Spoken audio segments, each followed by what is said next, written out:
naman nagbabalot dyan ng lupis ay pwede ba ibalansin nyo? Huwag kayong paasa. Huwag nyo ilaway lahat ang karne sa unahan. Napagagat, wow, puro karne. Uy, lumpia Shanghai, laper na. Saka nakakatakot sa buffet, yung soup, pag may soup lagi, kahit ano bang soup yan, tapos wala yung serving spoon. Pinapalangay mo, sana nakalimutan lang. Hindi yung lumubog na siya. Alam mo yung, umamin kayo, nakalubog na kayo ng kutsara, di ba? Na gusto nyo iligtas, pero parang, uy, oh!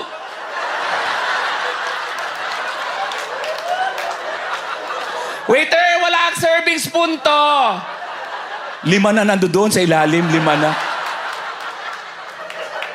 Alam mo, walang budget yung buffet.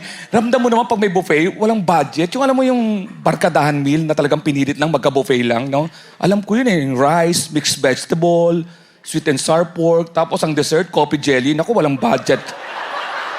Sinabi lang buffet, pero pilit na pilit yan, di ba?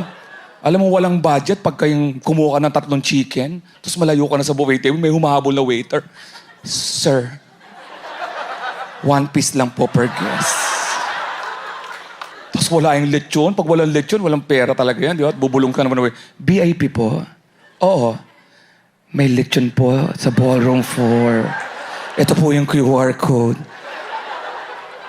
Pero alam mo, pag mayaman, pag mga yung pangalan ng pagkain, yan nasa photo album, photo frame, mahaba talaga yung chicken immersed in oyster sauce, saturated. Yung nagkukwento talaga, sarap nito.